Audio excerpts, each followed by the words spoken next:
another ginataang recipe na naman tayo for dinner.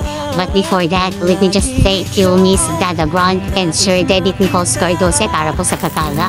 So yun nga, nagisa-gisa na ako yung sinama ko na yung karne, sibuyas, bawang, kamatis, luya, and then yung bulungkong. And then ayang panigang masili. Diyan ko yung gata.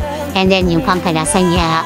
Tapos ayang alumpati. Yan na, pwede na tayong kumain for dinner, early dinner. Then follow me for more.